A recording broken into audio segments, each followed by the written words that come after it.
idea and the personal consultant of King Ptolemy I, the founder of the ancient library. And so the library flourished during the reign of King Ptolemy II, and by the reign of King Ptolemy III, they established a daughter library. And that was due to the increasing number of scrolls in the royal library, which was said to have reached about 700,000 scrolls, which is equivalent to about 100,000 printed books. Unfortunately, both libraries suffered slow deterioration and destruction and were completely gone by the 4th century. And now let's move on to the new library. How many books are in this library?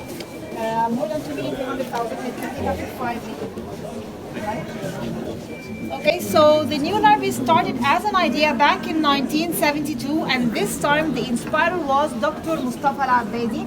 He was a Greek history professor at the Alexandria University, which is actually right across the street.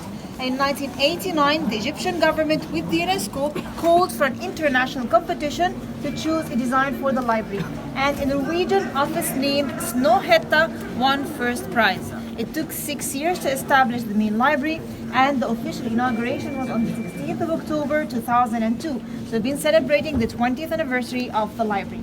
Now, in the plaza area, we have 3 main buildings: the conference center, the planetarium, and of course the main building in which we're standing right now.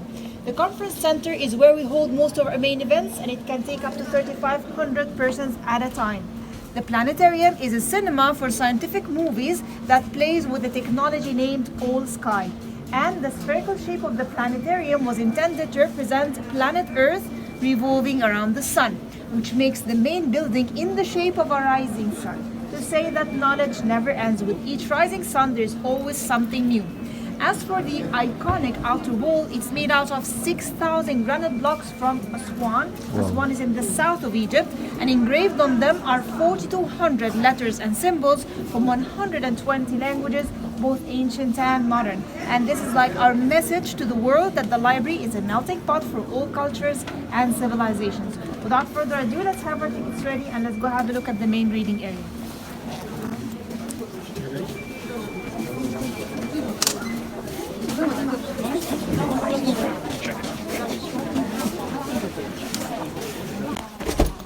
Wow, asan na? Wala na. Okay. Oh, so huge.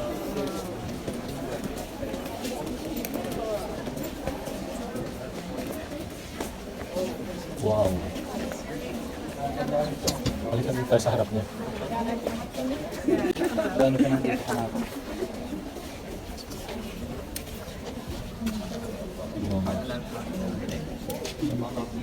Wow.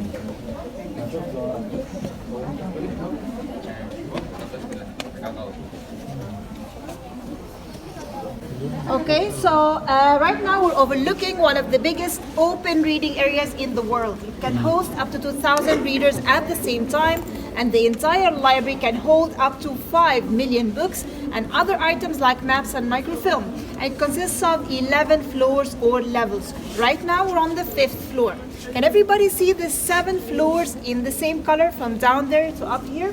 Yeah, these are for the reading area, and this is the public reading area.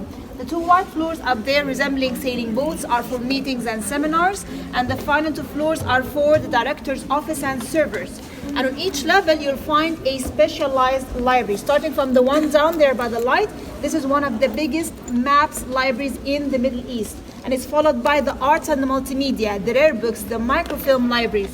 The Francophone library over there by the small black gate, and this entire library of 500,000 books were all a donation by the National Library of France. We also have the Taha Hussein Library for the blind and the visually impaired, and another one for the children with special needs, and 2 libraries for the children under the age of 16 with more suitable resources.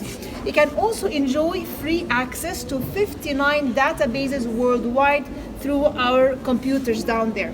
And you can get access to our catalog system because this is an open shelf library. So you type in the keyword that you know about the book that you want, it will tell you the location of that book on the shelf so that you can go and fish it up yourself very easily. Right? Now for the interior design. Does anybody remember who designed the new library, the one I mentioned outside by the model? Mustafa Al-Abbasi was his idea, yeah, but the architectural office.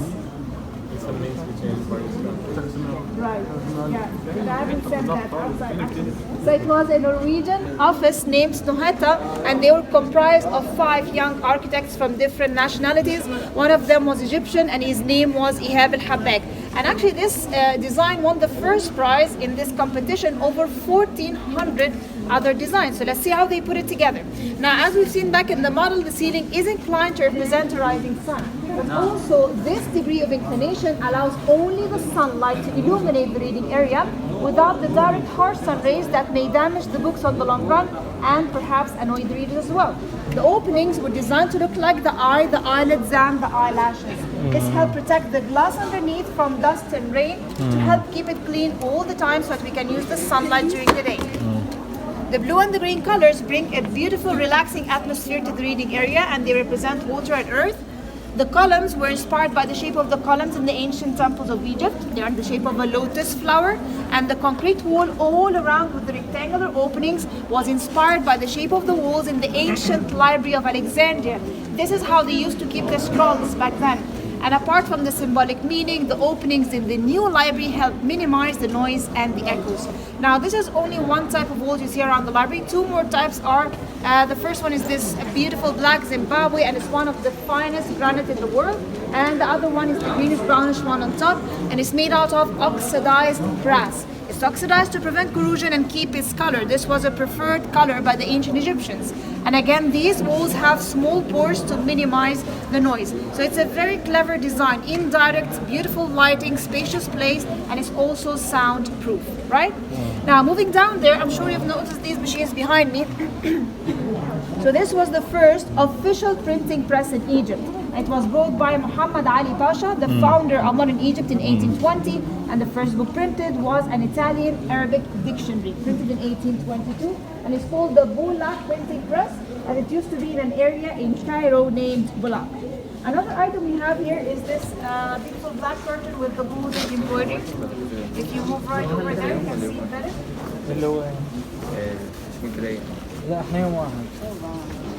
Right? Yes, can everybody see that curtain?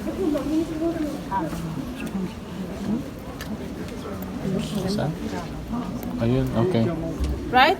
So this used to be part of one of the curtains of Kaaba in Mecca, where Muslims go for pilgrimage. So Kaaba is this holy place for Muslims. It's symbolically the house of God on earth for Muslims, and it takes the shape of a big cube, 4 sides, and Muslims go around Kaaba in worship. Now, Kaaba is not black, it is the cover that is always black, and it gets changed annually during pilgrimage season. So the older covers either get gifted like this one or cut into smaller pieces and either sold or gifted as souvenirs. So this was a gift by an Egyptian businessman. It's more than 150 years old, made out of black silk, and the embroidery are verses from the Holy Quran in gold, silver, and colored silk. And these curtains were usually transported to Mecca inside caravans or carriers like this one, and that would either be carried by men or on camels in very big pilgrimage processions, one from Egypt, another one from Turkey. They would meet up in Jordan, in Al-Aqaba, and then they would go all the way to Mecca. But that was up until the mid-1960s. Currently, these curtains are only manufactured in Saudi Arabia, right? So now let's take a minute here to take pictures before we move on.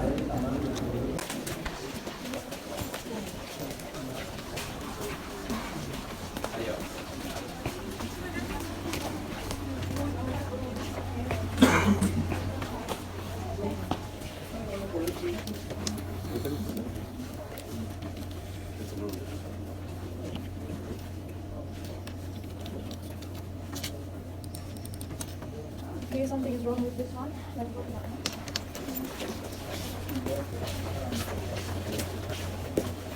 Tutankhamun tomb discovery hat siya. Dito yung nakita nila.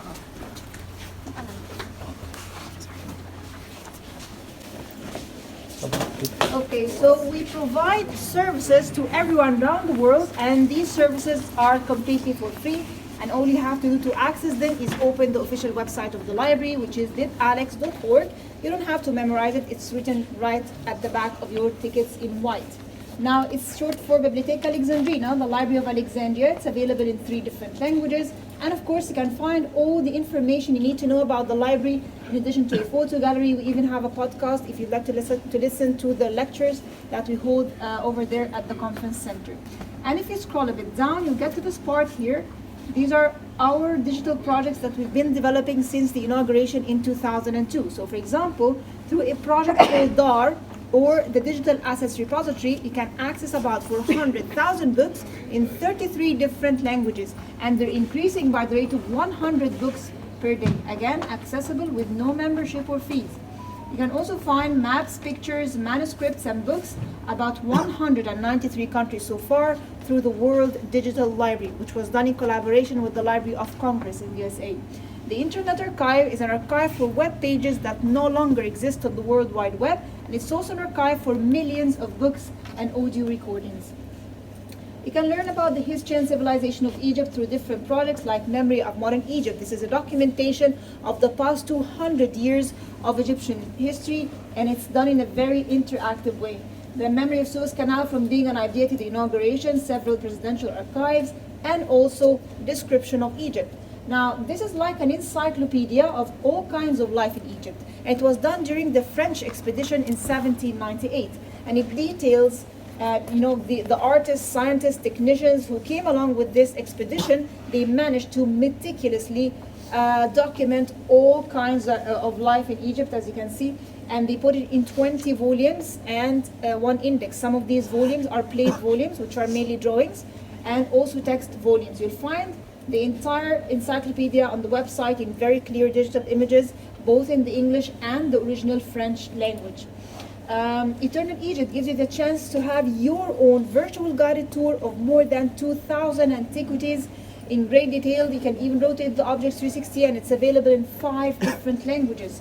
You can find our antiquities all over the world through the Global Egyptian Museum, and you can even learn hieroglyphs if you don't have time, right? Okay, so it's a very rich website. All you have to do is open it from the comfort of your own homes and enjoy all the services for free. And now let me take you downstairs for the exhibitions and museums.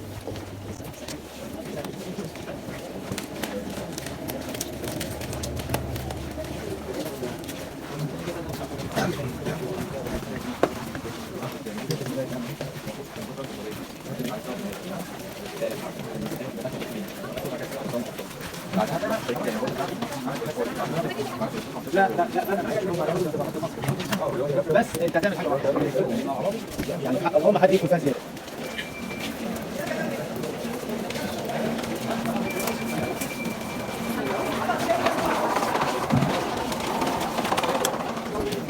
Okay, so this is the first floor below the ground, and it's basically a very long pathway, and here you'll find 3 main museums. I'll give you a brief about them so that you can choose which one you'd like to check out later, and inside each museum you'll find an even more specialized guide. Starting with the Antiquities Museum is divided into different sections, starting from the Pharaonic era all the way to the Islamic era, going through the Greco-Roman and the Coptic eras. But the real reason we have an Antiquities Museum inside the library is to showcase the pieces we found while we were digging for the foundation of the new library. Because right now we are within the ancient royal quarter. The Royal Library was said to have been about 200 meters just west of this location. So you can get the ticket for the antiquities from the booth right opposite to the museum. And as you're walking down the corridors of the library, you'll always find a permanent exhibition like this one.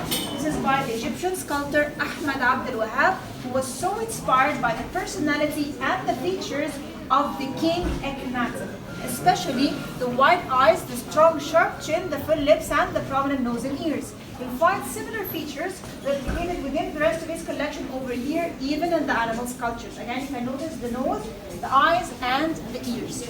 Continuing down this direction, you'll find even more exhibitions of ceramics, pottery, folk art, and paintings for different Egyptian artists, and you reach the second museum, which is the Sadat Museum. Muhammad Anwar Sadat was the 3rd president of Egypt, and he won the Nobel Prize for Peace, but unfortunately he was assassinated in 1981. And this museum is dedicated to some of his personal belongings that were donated to us by his family. Masterpieces being the military suit in which he was assassinated in, as well as the last page of the Camp David Treaty, which was also signed by ex-President Carter in the White House. And now let me show you the way to the third and the final museum, just like this.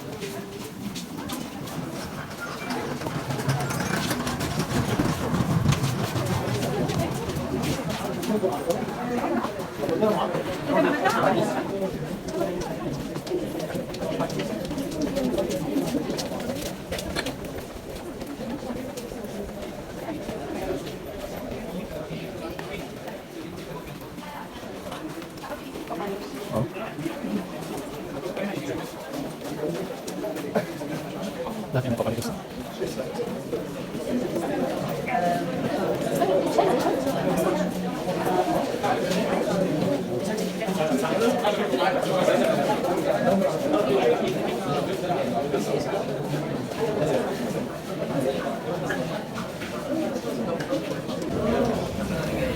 Right, so the third museum is the Manuscript and Rare Books Museum, and it showcases manuscripts from different fields of science, different eras, even different religions.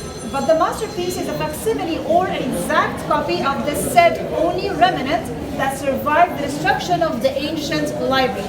The original, however, is in Vienna, Austria. You can get the ticket for the manuscript from the same booth opposite to the Antiquities Museum. And these are the only 2 extra tickets that you will need. Now, over here we also have 3 other exhibitions. The first one is the Impressions of Alexandria.